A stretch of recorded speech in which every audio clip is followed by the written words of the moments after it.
Okay, I'm Rikard Freiberg, and this is a figure from chapter 16 in my microbook, and it's moving from autarky to free trade in Capitalia, as we've called it. So we're in the specific factor model, remember, and we had two countries that we called Capitalia and Agraria. So Capitalia being a capital-rich country, and Agraria being a country rich in land. Okay, so these were the specific factors, and then there's labor that is mobile across sectors. Okay, so there's two goods. There's stuff, and there's food. There's a production possibility frontier. Okay, so that we've derived in another video.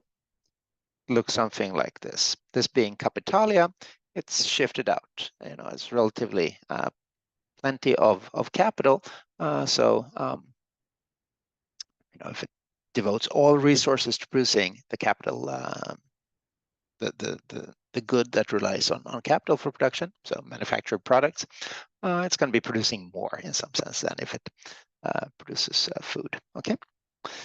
Of course, you know, exactly how this would look depends on the units that we're using, but to get hopefully you get the main idea. Okay, so if we're looking in autarky, so there's no trade. You know, we can't consume as a country. We can't consume more than what we're producing. So in that case, we would have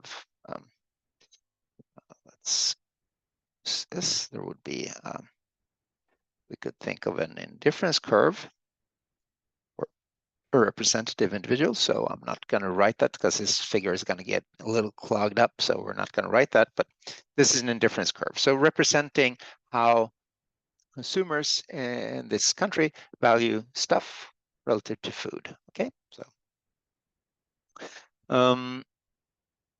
and just as we did in previous chapters, you know, firms sell their goods on the market, consumers see these prices and make choices accordingly. Prices are going to be adjusted, so there's going to be a price line here as well. So this is the optimal choice then in autarky. What now if we're opening up to trade? Okay, so this is a capital-rich country. Has a lower opportunity cost of producing the capital good, lower opportunity cost of producing stuff. Okay, so you can think of this as, you know, Capitalia is a country like Japan, Agraria a country like Argentina, has a lot of land, right? Japan, not so much land, lots of people in a rocky, relatively rocky island.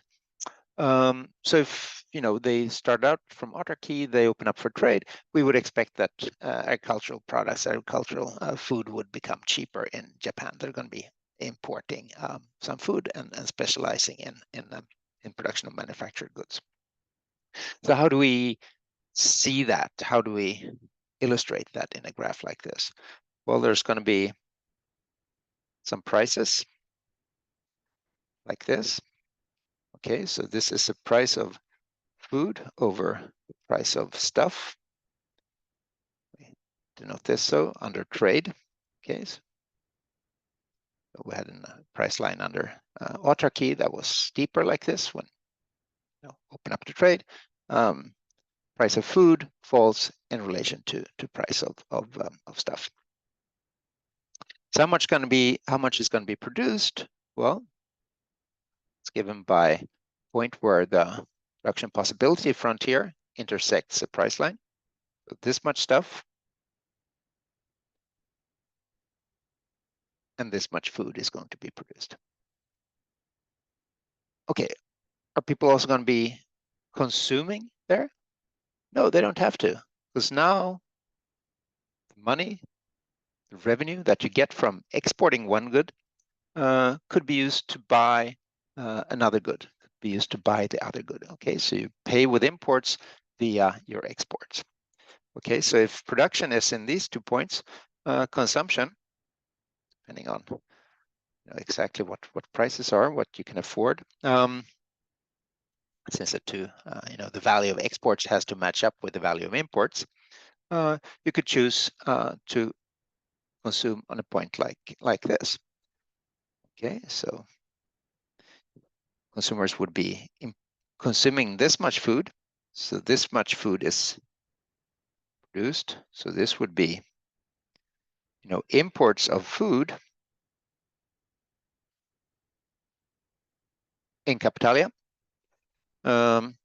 Stuff on the other end, where Capitalia were consuming less than we're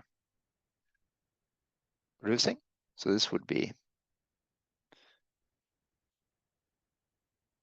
export of stuff. Okay. So that's how we can look at trade in this. So what happens? There's a couple of things to note.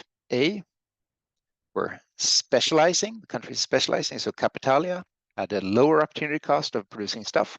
It's going to be shifting production even more towards production stuff in response to these falling relative prices. So that's one point. Another point is that opening up to trade here allows representative consumer in this country to reach a higher indifference curve. Okay, so trade seen as average in some sense over the whole country, trade raises welfare in this country, expands consumption opportunities. Okay, yeah, those are the key points that we wanted to cover there.